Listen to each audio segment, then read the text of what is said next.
Salut tout le monde, bienvenue dans les Mardis Market où on parle de qu'est-ce qui s'est passé dans le marché Pokémon durant la semaine passée.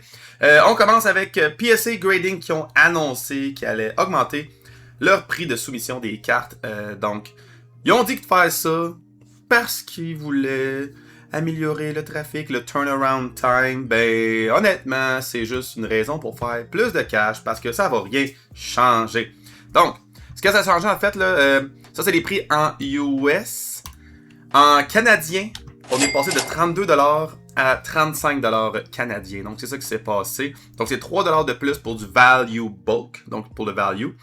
Ça veut dire que ça va juste coûter 3$ plus cher. Ça a l'air négligeable, mais quand tu fais une soumission de, on dirait, une vingtaine de cartes, ben c'est un 60$ plus taxe de plus.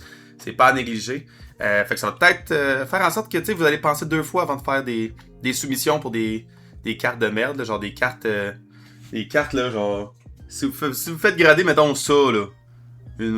Ça, shame on you, pour vrai. Si vous faites grader ça, shame on you. Puis ça, c'est le genre d'affaires que les gens mettent dans des Mystery Packs. Mystery Pack, c'est un scam. Bref, on va pas là-dedans. Donc, PSA Grading, augmenté de 3$. Donc, voilà vos nouvelles pour PSA.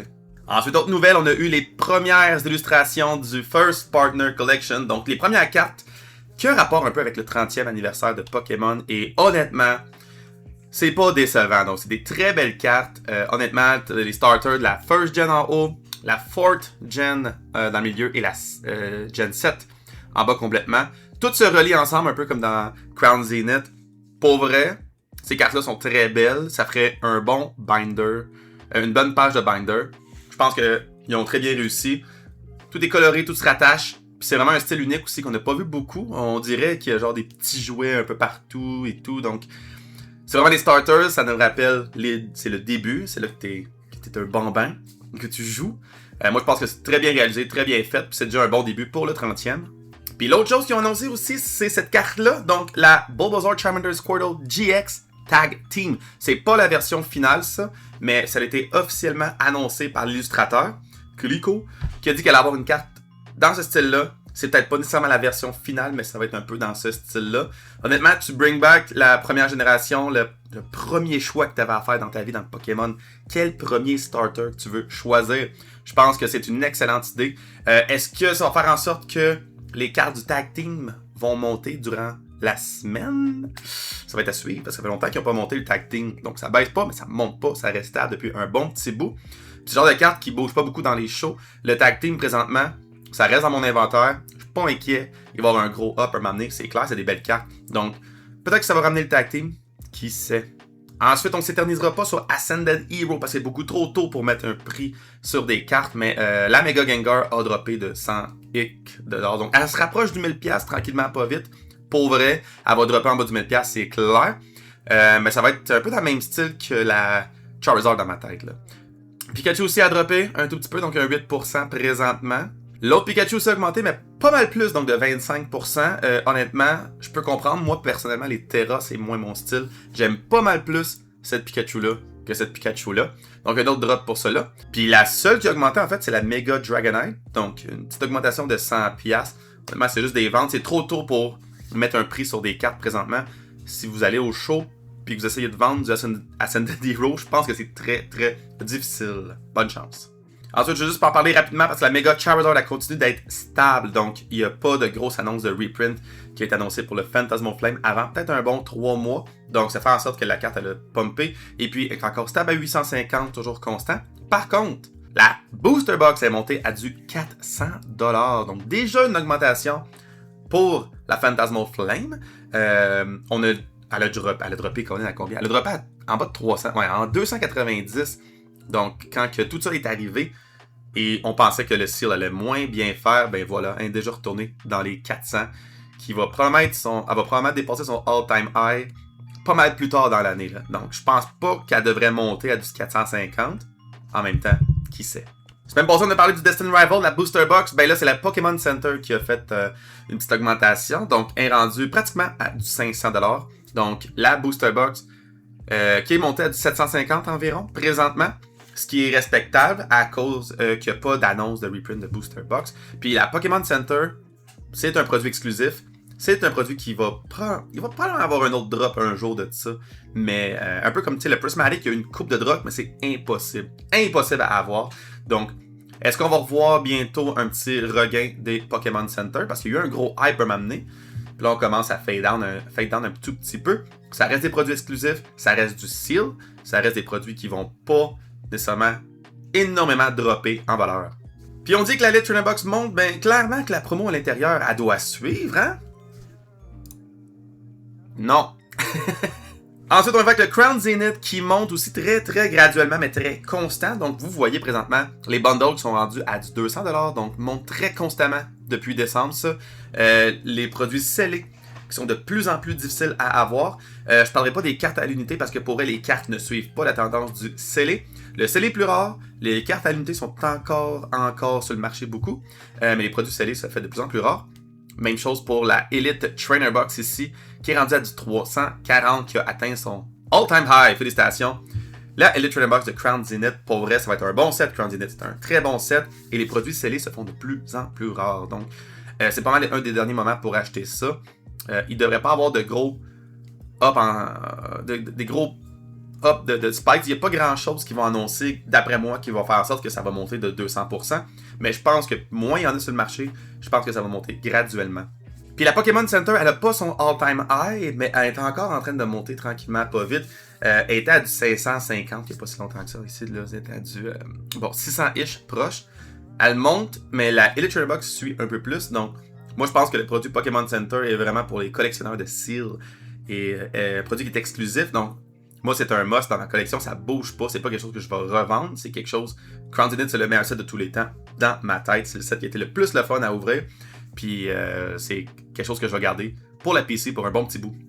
Puis, on va terminer en parlant de Celebration parce que c'est pas mal vos derniers moments pour acheter les produits de Celebration. Plus on se rapproche d'une annonce du 30e, plus les produits montent graduellement, ça aussi. Donc, Celebration, la Elite Trainer Box est rendue maintenant à du 300, on va dire 75, 370, on va dire, pour la Elite Trainer Box. Donc, qui est en train de monter très graduellement.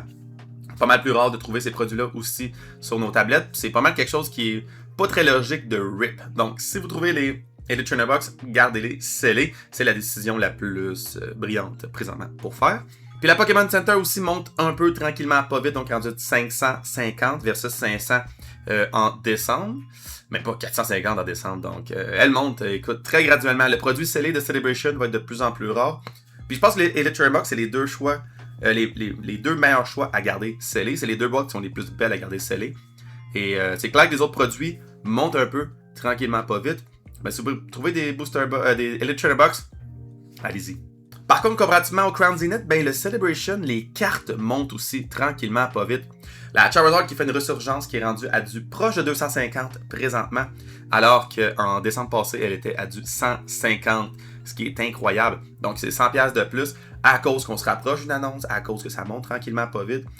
Si jamais vous vouliez les cartes de Celebration, pour vrai, vous le saviez depuis un an qu'elle allait avoir un 30e cette année. Donc là, c'est le dernier blitz. Là, si vous voulez des cartes Celebration, c'est là. Puis honnêtement, mon opinion par rapport à Celebration, c'est pas un set qui est si nice que ça. Moi, j'aime les boîtes produits scellés. Les deux Elite Trainer Box, je les trouve sacoche, très bien réalisé, très bien. C'est très beau comme display aussi.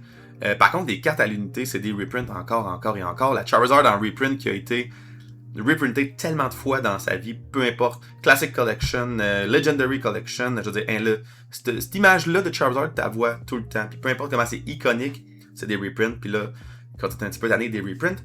Les seuls qui n'ont pas été des reprints, ben c'est la Mew, la Shining Mew ici, qui est une originale.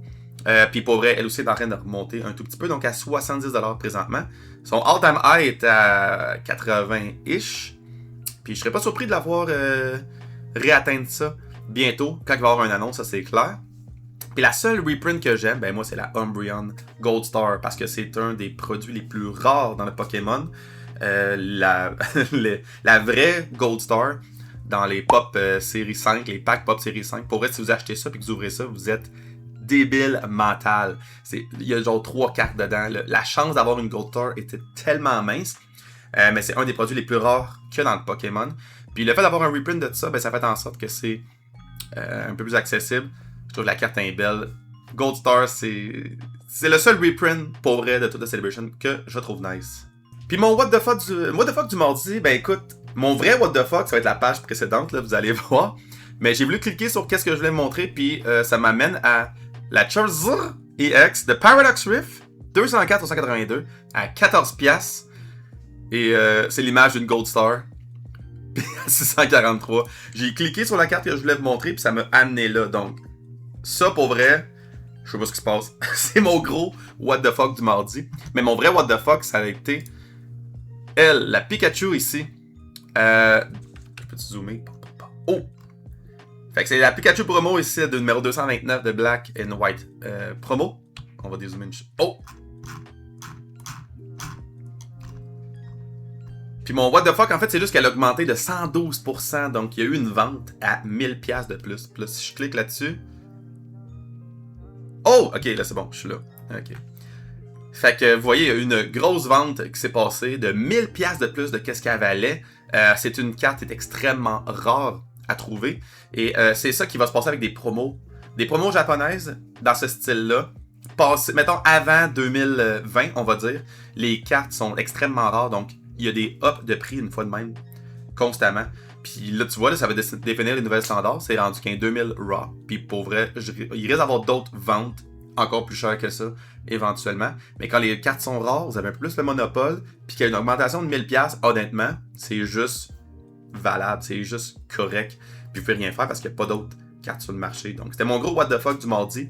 Qu'une carte de 1000$ prenne 112% de valeur, je trouvais ça incroyable. Puis en plus de ça, il y avait la Charizard de Paradox Rift Gold, ça a l'air. Fait que merci beaucoup tout le monde de m'écouter jusqu'à la fin. Je vous rappelle qu'il y a un concours à chaque mois de février. Et pour cette vidéo-là, j'aimerais savoir en commentaire quelle sera la carte que vous allez acheter cette semaine. Et vous êtes éligible au concours pour gagner une carte cadeau de 50$ de la carte moderne. Dans tout ça, je vous rappelle de me suivre sur les réseaux Facebook, Instagram, TikTok. Je mets du contenu Pokémon en français. Puis je vous rappelle que c'est vous qui collectionnez ce que vous voulez. On dit à la prochaine fois. Ciao la gang!